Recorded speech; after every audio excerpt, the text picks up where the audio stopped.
Well, this is Rockcliff. It's a very small place, as you can see, only a few houses really, old fishermen's cottages at the end, and unsurprisingly it's very rocky, but it's an absolutely in fact you probably won't be able to see this, but there is a heron just down on the seafront. It's just moving now straight in front of the camera. That's the problem with action cameras, there's no real ability to zoom in. But anyway, there's a heron wading about at the edge of the water. And this whole area, the island over there, you can see an island there. And then there's a smaller island as we pan round, there's a smaller island further out. And they're both havens for wild birds, seabirds. And then in amongst these rocks, if you come down in an evening when it's quiet, I've only been in the summer obviously, shoals of fish come right into the beach and swim about at the edge of the rocks, and if you stand in the water very quietly they will swim about at your feet. Right, it's straight in front of us. I'll have to keep quiet because I'm sure it'll be very shy, but we'll get as close as we can. Let's just turn around, have a look at me now.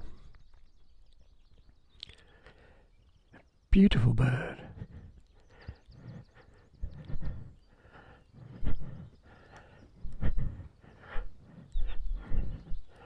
Oh, it's gone. It's flying. I've disturbed it. Sorry, mate. So this is where the heron was, and the fact it was wading about looking in the water suggests that it's quiet enough today for the fish to be around. I don't imagine we'll see any. There we go. Right, so behind those houses, up on a hill, there's a motte, which is a fortified hill. It was the Motte and Baileys were the origin of the castles we know the Normans built, but anyway, it's a motte. And it was inhabited around the 5th century by one of the kings of Scotland. There's nothing left now other than a hill, so I won't bother walking up there. However, what I will do is, as we pan round, it might be straight into the sun, on this left hand side there's a walk along the estuary towards a place called Castle Point. So I'll just walk up to the houses and then we will have a wander out there to Castle Point. And it's going to be difficult for you to see this, but there are now 2 herons where I saw the first one, so the fish must be in. They wouldn't waste their time hunting in the shallows. It's a shame I can't get closer. Yeah, the walk along to Castle Point is very scenic. It's shaded from the sun in the main.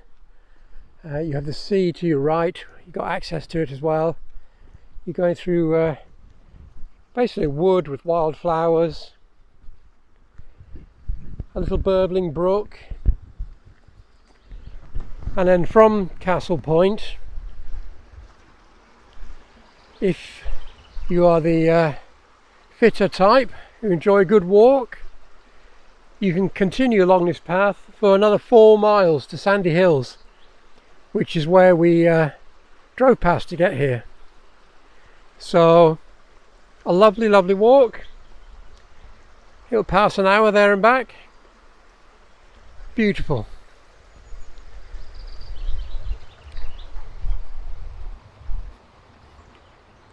And surrounded with birdsong.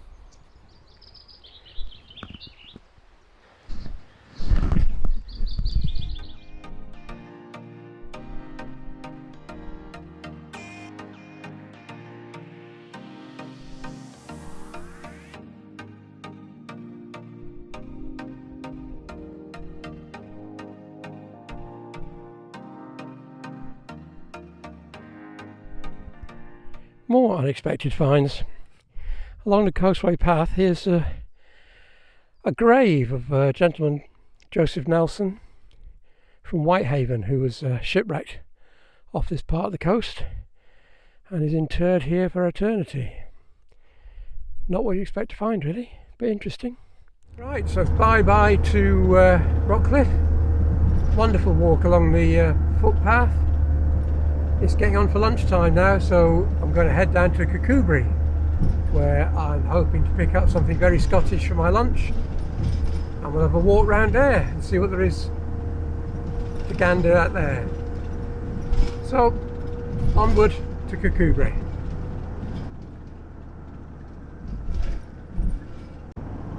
This stretch is quite heavily wooded as we go along the coast,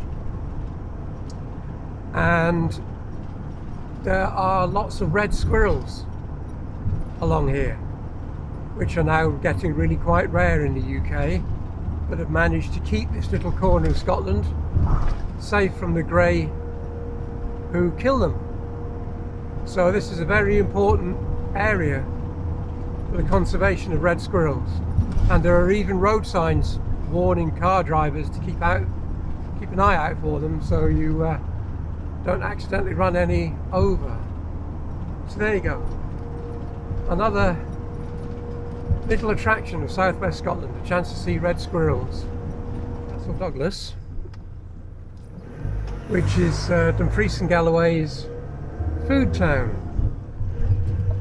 Now I'm not stopping at the minute because I want to press on to the western end. If I get a chance, I will call back to Castle Douglas, because it's a charming little town, as you're going to see as we drive down the main street, which is where we are at the minute. And there are lots of nice little cafes, some great pubs, a couple of delis, just a nice chilled little place.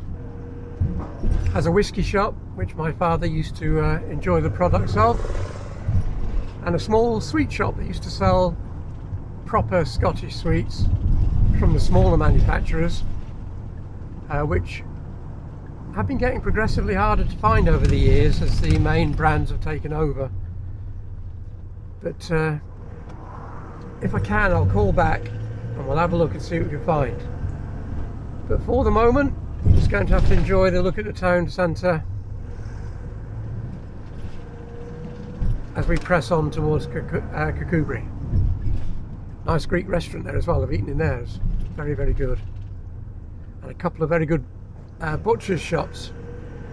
Obviously of no use to vegans or vegetarians, but they sell excellent Scottish steak pie, which I'm hoping I will get one while I'm away and show you just what's so special about Scottish steak pie.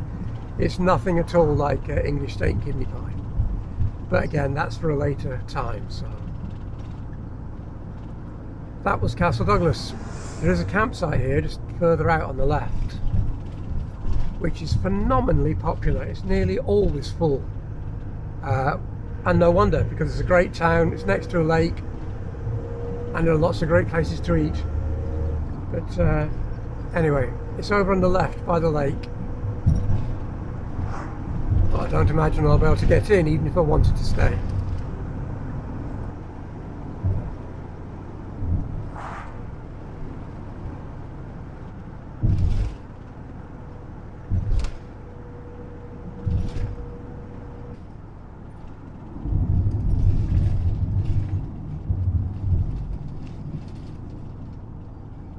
Here we are in Kirkcudbright.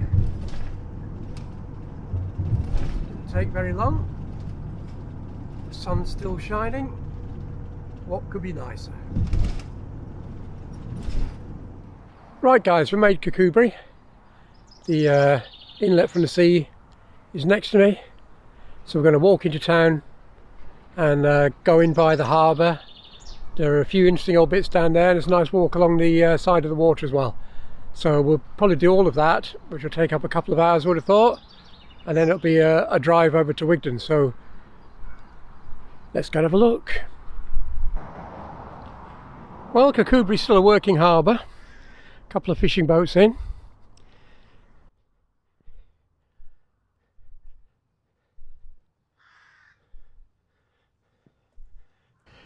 And then over there, I don't know if you can see it yet, there are a load of private smaller boats, including one large catamaran. So we shall head off down there and have a look, see what's going on down there.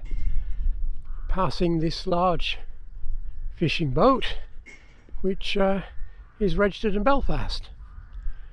which is not that surprising really, because the southwest of Scotland has very strong links with Ireland north and south, and always has done through the centuries. In fact, tomorrow we will be going to a small town where Christianity first reached Scotland, and it came via Irish monks. So there we go, the Mytilus from Belfast. So let's walk on down. So this imposing building, McClelland's Castle, was built to, well, in theory, built to protect the harbour, but in reality it was probably as much a palace and domestic residence as anything else. So I'm not sure when it fell into disrepair, and the notice board doesn't tell you. But anyway, just across from there in the harbour there are still some old cannon which presumably were used to protect the harbour. An impressive building, and shut today. Kirkcudbright is a town of artists, and this is the garden of one of the artists, a Mr. Hornell, who lived here late 19th century, I believe. Very, very beautiful little garden, fabulous in the sunshine. Anyway, I won't film much of it because my battery's running out.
This is the toll booth,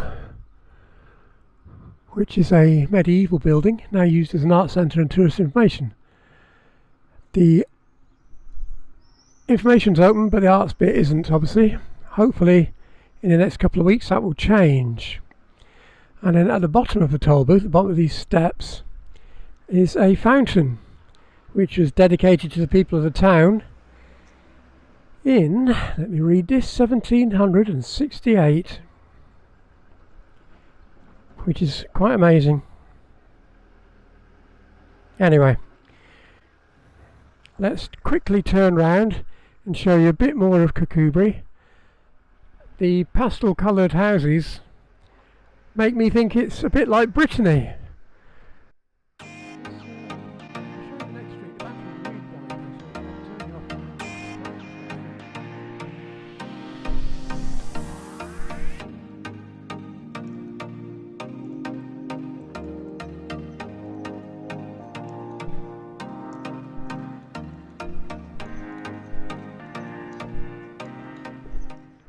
Right, we're right in the centre now in the churchyard, where I'm going to sit down and have my lunch.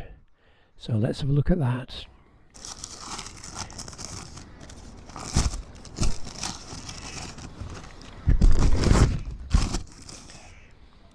It's a Scotch pie. Very specific pastry to the Scotch pie. And inside, well, it's very difficult to break with one hand. And inside, minced spiced lamb. Yum, yum, yum. Apologies to all the vegetarians out there, but are a foodie's delight as far as I'm concerned. And then what's for dessert, you might wonder? Well, it's another Scotch pie, but this time filled with rhubarb, and I've not come across these before, so let's see what it looks like.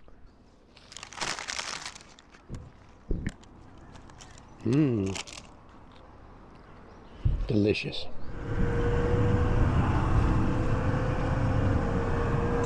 Right, bye bye to Kirkcudbright. Apologies for the battery running out. I was walking round. I did actually come back to the van to change the battery, then decided to have a cup of coffee, sat down, drank my coffee, and then just went back into town without changing the battery. So I think you got a slight flavour of what the place is like. Now it's back on the Solway Firth Road, and we're heading for Gatehouse of Fleet.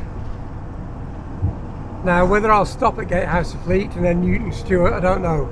I might save them till tomorrow and go straight down to Wigtown, because the weather's nice and Wigtown is down by the sea. So I'll probably do that. So whatever I decide, I'll bring you back.